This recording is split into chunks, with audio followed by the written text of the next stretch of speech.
ഡൽഹിയിൽ സമരം ചെയ്ത CJP അല്ലെങ്കിൽ വിദ്യാർത്ഥി പ്രക്ഷോഭം നടത്തിയ വിദ്യാർത്ഥികളെ വളരെ മോശമായിട്ട് അധിക്ഷേപിച്ചുകൊണ്ട് TG മോഹൻദാസ് രംഗത്ത് വന്നിരുന്നു. TG മോഹൻദാസ് പറഞ്ഞ വാക്കുകൾ നമുക്ക് പിന്നെ നോക്കാം. അതിനു മുമ്പ് TG മോഹൻദാസ് പറഞ്ഞു പിറ്റേന്ന് തന്നെ നടപടി എടുക്കാൻ കേസെടുത്തിരിക്കുന്നു. ആഭ്യന്തരമന്ത്രി നേരിട്ട് ഇടപെട്ട് കേസെടുത്തിരിക്കുന്നു. അപ്പം നമ്മൾ ശ്രദ്ധിക്കേണ്ടത്, പണ്ട് കാലത്താണെങ്കിൽ ഒരു കാര്യം എന്തെങ്കിലും ആരെങ്കിലും അധിക്ഷേപിച്ചാലോ എന്തെങ്കിലും വിമർശിക്കുകയല്ല, മോശമായിട്ട് പരാമർശിച്ചാലോ സ്ത്രീകളെയൊക്കെ അധിക്ഷേപിച്ചു സംസാരിച്ചാലോ നടപടി എടുക്കാൻ വളരെയേറെ വൈകുമായിരുന്നു. കാരണം ഒരു എന്തെങ്കിലും വിവാദമായി കഴിഞ്ഞാൽ നടപടി എടുക്കുന്നില്ല എന്നുള്ള ആരോപണമൊക്കെ വന്ന് അങ്ങനെയൊക്കെ പ്രതിഷേധങ്ങളൊക്കെ വരുമ്പോൾ മാത്രമാണ് എന്തെങ്കിലും നടപടി എടുക്കുന്നത്. പക്ഷെ ഇപ്പൊ അങ്ങനെയല്ല കാര്യങ്ങൾ. ഇപ്പൊ TG മോഹൻദാസിനെതിരെ കേസെടുക്കാൻ വേണ്ടി ഉത്തരവിട്ടിരിക്കുന്നു. ഇതിനു മുമ്പ് ശ്രീനാദേവി കുഞ്ഞമ്മയെ പലതവണ അധിക്ഷേപിച്ചതിന് പേരിൽ രാജൻ ജോസഫിനെതിരെ അത് ഒരു ദിവസം അറസ്റ്റ് ചെയ്തു, പിറ്റേന്ന് വീണ്ടും ജാമ്യത്തിൽ ഇറങ്ങി വീണ്ടും അധിക്ഷേപിക്കുന്നു, അപ്പൊ വീണ്ടും അറസ്റ്റ് ചെയ്യുന്നു. ഇങ്ങനെ തുരുതുര സംഭവങ്ങളുണ്ട്, നിരവധി സംഭവങ്ങളുണ്ട്. പിന്നെ അതുപോലെ CPM നേതാവ് PK ശ്രീമതിക്കെതിരെ YouTube ചാനലിൽ മോശം വ്യാജ വാർത്ത പ്രചരിപ്പിച്ചത് പിറ്റേന്ന് തന്നെ അന്വേഷണത്തിന് ഉത്തരവിട്ടു. ഇങ്ങനെയൊക്കെ നടപടി എടുക്കുന്നു. അപ്പൊ ഇത് ഭരണം മാറി ഇത് ആരും അറിഞ്ഞിട്ടില്ല, ഈ അധിക്ഷേപിക്കുന്നവർ ഒന്നും അറിഞ്ഞിട്ടില്ലെന്ന് തോന്നുന്നു. എന്തായാലും കൃത്യമായൊരു നടപടിയാണ് UDF സർക്കാരിന്റെ ഭാഗത്തുനിന്നുണ്ടാകുന്നത്. ഇങ്ങനെയുള്ളവർക്കെതിരെ ഒരു നടപടി തന്നെ വേണ്ടേ എന്നുള്ളതാണ്. തീർച്ചയായും നടപടികൾ എത്രയും വേഗം എടുക്കുമ്പോൾ എന്തെങ്കിലുമൊക്കെ കാര്യം പറയും. ഇതൊന്നും നാക്കുപിഴയായി നമുക്ക് കണക്കൂട്ടാൻ കഴിയുന്ന കാര്യങ്ങളല്ല. അപ്പൊ ഇത്തരം കാര്യങ്ങൾ ഇപ്പൊ ശ്രീനാഥ് ഇവരൊക്കെ പറഞ്ഞുകൊണ്ട് പണ്ടുകൊണ്ടേ പറയുന്നവരാണ്. ഈ TG മോഹൻദാസ് ഒക്കെ മുമ്പും പലതും പറഞ്ഞിട്ടുണ്ട്. അതൊന്നും ഒരു നടപടി അതിപ്പോ ശ്രീനാദേവി കുഞ്ഞമ്മയുടെ കാര്യം എടുത്താലും രാജൻ ജോസഫ് ആദ്യമായി അധിക്ഷേപിച്ച ആളൊന്നുമല്ല ശ്രീനാദേവി കുഞ്ഞമ്മ. പിന്നെ അവരൊരു സ്ത്രീ ആയതുകൊണ്ട് അവർ പരാതി നൽകി. പല ആളുകളും അയാൾ അവിടെ ഇരുന്ന് പറയട്ടെ, ഞങ്ങൾ ഇതിന് പരാതി നൽകണം എന്നൊരു ആറ്റിറ്റ്യൂഡാണ് എടുത്തിട്ടുള്ളത്. എന്നാൽ രമേശ് ചെന്നിത്തല ആഭ്യന്തര വകുപ്പ് മന്ത്രിയായതിനു ശേഷം എല്ലാ കേസുകളും വളരെ പെട്ടെന്ന് എടുക്കും. അദ്ദേഹം പ്രതിപക്ഷത്തിരിക്കുമ്പോൾ തന്നെ അല്ലെങ്കിൽ ഏറ്റവും കൂടുതൽ പറഞ്ഞൊരു കാര്യം, വെള്ളാപ്പള്ളി നടേശനെ ഇത്തരത്തിന് വെള്ളത്തിന് തീപിടിപ്പിക്കുന്ന വർഗീയത പറഞ്ഞത് UDFന്റെ കാലത്തായിരുന്നെങ്കിൽ പല മാധ്യമ പ്രവർത്തകരും പറഞ്ഞു കേസെടുക്കുമായിരുന്നു. പണ്ട് വെള്ളാപ്പള്ളി നടേശൻ പറഞ്ഞ കാര്യങ്ങൾക്ക് അന്നത്തെ ആഭ്യന്തര വകുപ്പ് മന്ത്രിയായ രമേശ് ചെന്നിത്തല കേസ് എടുത്തിട്ടുമുണ്ട്. അപ്പൊ അത്തരത്തിലൊക്കെ ഉള്ള ചരിത്രമുള്ള പാർട്ടിയാണ് കോൺഗ്രസ്. അതുപോലെ തന്നെ ജനങ്ങൾ ആഗ്രഹിക്കുന്ന രീതിയിൽ വേണം ഏത് സർക്കാരും മുന്നോട്ട് പോകാൻ. ആഭ്യന്തര വകുപ്പ് എന്ന് പറയുന്നത് ജനങ്ങൾക്ക് ഏറ്റവും വിശ്വാസം ഉണ്ടാകേണ്ട വകുപ്പാണ്. ജനങ്ങൾ ഏതൊരു ആശ്രയത്തിനും പോകേണ്ട വകുപ്പാണ്. അതെ, ഇപ്പോ ഒരാളെ ആരെങ്കിലും അധിക്ഷേപിച്ചു കഴിഞ്ഞാൽ പെട്ടെന്ന് തന്നെ നടപടി ഉണ്ടാവുന്നുള്ള ഒരു ചിന്ത അവർക്കൊരു വിശ്വാസമുണ്ട്, അങ്ങനെ ഒരു സംഭവം ഉണ്ടാവുന്നുള്ളത് അല്ലേ? അത് ഉറപ്പായും ഉണ്ടാകും. ഇപ്പോൾ അധിക്ഷേപം പ്രത്യേകിച്ച് സോഷ്യൽ മീഡിയയിലൂടെ അല്ലെങ്കിൽ സൈബർ ലോകത്ത് അധിക്ഷേപം നേരിടുന്ന സ്ത്രീകൾ ഒരുപാടാണ്. പല കാര്യങ്ങളാണ് പുരുഷന്മാർ നേരിടാറുണ്ട്, ഇല്ല എന്നല്ല.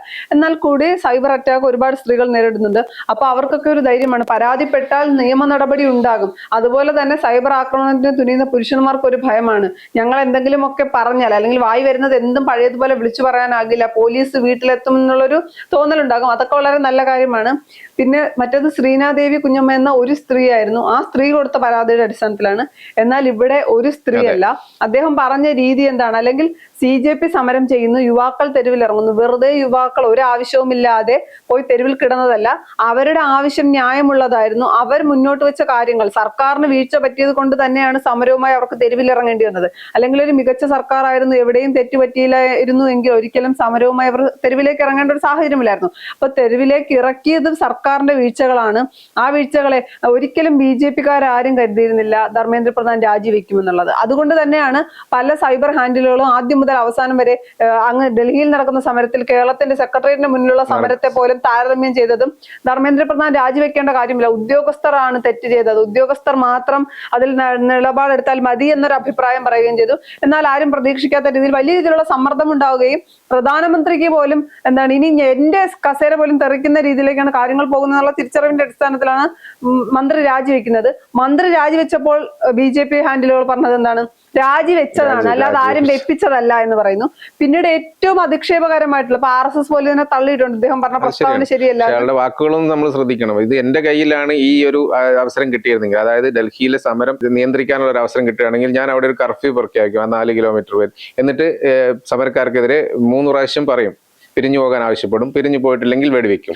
വെടിവെക്കുന്നതിൽ കുറെ ചിതറി ഓടുന്നതിൽ കുറെ പേര് മരിക്കും, കുറെ പേർക്ക് പരിക്കേൽക്കും, കുറെ പേര് അംഗഭംഗം സംഭവിക്കും, എന്നിട്ട് കുറെ പേര് ആശുപത്രിയിൽ എടുത്തുകൊണ്ട് പോകും. ഇങ്ങനെയൊക്കെയാണ് പറഞ്ഞുകൊണ്ടിരിക്കുന്നത്. ഇത് മാത്രമല്ല മറ്റേ സ്ത്രീകൾക്കെതിരെയും പറയുന്നുണ്ട്. അല്ല, അതിന്റെ അകത്ത് പറയേണ്ടത് അദ്ദേഹത്തിനാണ് ഏൽപ്പിച്ചിരുന്നതെങ്കിൽ ഏകദേശം സമാന രീതിയിൽ കർഫ്യൂ ഒന്നും പ്രഖ്യാപിച്ച് വെടിവെച്ചില്ലെങ്കിലും ഒരിക്കലും സമരക്കാരെ നേരിടേണ്ട ഒരു മര്യാദ രീതിയിലോ അല്ല പോലീസ് പോലും നേരിട്ടത്. അപ്പോൾ കേന്ദ്ര സർക്കാരിന്റെ ഒക്കെ നയങ്ങളും ആണ് BJPയുടെ വക്താക്കളിൽ നിന്ന് പുറത്തേക്ക് വരുന്നത് തന്നെ പറയേണ്ടി വരും. അല്ലാതെ ഇപ്പൊ പോലീസുകാർ വളരെ ബഹുമാനത്തോടു കൂടി സമരക്കാരോട് എങ്ങനെയാണ്, അല്ലെങ്കിൽ പണ്ട് നമ്മൾ കണ്ടിട്ടുണ്ട് കേരളത്തിലാണ് ഇത്തരം സമരം ചെയ്യുന്ന ആളുകളെ പോലീസ് ഈ രീതിയിൽ കൈകാര്യം ചെയ്തത്. അതേ രീതി തന്നെയാണ് ഇപ്പൊ കേന്ദ്ര സർക്കാരും പിന്തുടരുന്നത്. അപ്പൊ ഇദ്ദേഹം പറഞ്ഞതുപോലെ വെടിവെച്ചില്ല എന്നേ ഉള്ളൂ, പല ആളുകളെ ഉപദ്രവിച്ചു, പല ആളുകളും ഹോസ്പിറ്റലിൽ കിടക്കുന്നുണ്ടല്ലോ. അതുകൊണ്ട് ആ ഒരു ശൈലി, പിന്നെ ബലാത്സംഗം ഇഷ്ടപ്പെടുന്നവരാണ് സമരത്തിന് പോകുന്നതെന്ന്.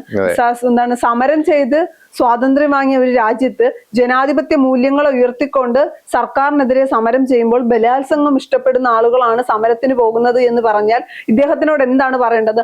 ആരാണ് ബലാത്സംഗം ഇഷ്ടപ്പെടുന്ന ആളുകൾ? അല്ലെങ്കിൽ സ്ത്രീകൾ, ഏതെങ്കിലും ഒരു സ്ത്രീ പറയും എന്നെ ഒന്ന് പോലീസുകാരെ പിൻവലിച്ചു കഴിഞ്ഞാൽ അവിടെ എന്തൊക്കെ സംഭവിക്കും എന്ന് അറിയില്ല. കാരണം അവർക്ക് അതായത് സമരക്കാർ മാത്രമാണ് അവിടെ എങ്കിൽ അവർ തമ്മിൽ ബലാത്സംഗം ചെയ്തോളും എന്നാണ് പറഞ്ഞിരിക്കുന്നത്. എന്താണ് ഇത്? ഇഷ്ടപ്പെടുന്ന ആൾക്കാരാണ് അതിനുള്ളത്. ഇത് അദ്ദേഹത്തിന്റെ ചിന്താഗതിയുടെ പ്രശ്നമാണോ? അല്ലെങ്കിൽ തെരുവിൽ സർക്കാരിനെതിരെ സമരം ചെയ്യാൻ വരുന്നവരൊക്കെ ബലാത്സംഗം ഇഷ്ടപ്പെടുന്ന ആളുകളാണോ? ഇനി അത്തരം ഒരു ആവശ്യത്തോടു കൂടി സമരപന്തലിലേക്ക് അല്ലെങ്കിൽ സമരം ചെയ്യുന്ന സ്ഥലത്തേക്ക് വരേണ്ട ആവശ്യമില്ലല്ലോ. അപ്പോൾ സ്ത്രീകൾക്കെതിരെ എന്തും പറയാം. അല്ലെങ്കിൽ കേന്ദ്രം ഭരിക്കുന്നത് BJP ആയതുകൊണ്ട് എന്ത് നാറിയ രാഷ്ട്രീയവും അല്ലെങ്കിൽ എന്ത് നാറിയ വാക്കുകളും സ്ത്രീകൾക്കെതിരെ പറയാമെന്നുള്ള രീതിയിലേക്ക് മാറിയിട്ടുണ്ടെങ്കിൽ സപ്പോർട്ട് ചെയ്യാൻ ആൾക്കാരുണ്ടാവുമല്ലോ. സ്വാഭാവികമായും BJPക്കാർക്ക് എന്തെങ്കിലുമൊക്കെ പറഞ്ഞ് ഈ വിഷയത്തിൽ നിന്നും ശ്രദ്ധ മാറ്റുക എന്നുള്ളതാണ് അവർ പ്രധാനമായി നോക്കുന്നത്. കാര്യം അവരൊരിക്കലും വിചാരിച്ചില്ല മോദി എഫക്ട് അത്രയും വലിയൊരു രീതിയിൽ വലിയൊരു ഇമേജായി കൊണ്ടുപോയെടുത്തേക്കാണ് രാജിവെക്കേണ്ടത്. വിദ്യാഭ്യാസ മന്ത്രിക്ക് രാജിവെക്കേണ്ട ഒരു സാഹചര്യം ഉണ്ടാക്കുന്നു. അതിനുശേഷം പറയുന്നത് ഇപ്പൊ RSS തള്ളിയിട്ടുണ്ട്. ഞാൻ പറയുന്നത് ഒന്നുകിൽ ഇദ്ദേഹത്തിന് ഏതെങ്കിലും ഒക്കെ പോസ്റ്റുകൾ ഉണ്ടെങ്കിൽ അതൊന്ന് പുറത്താക്കണം.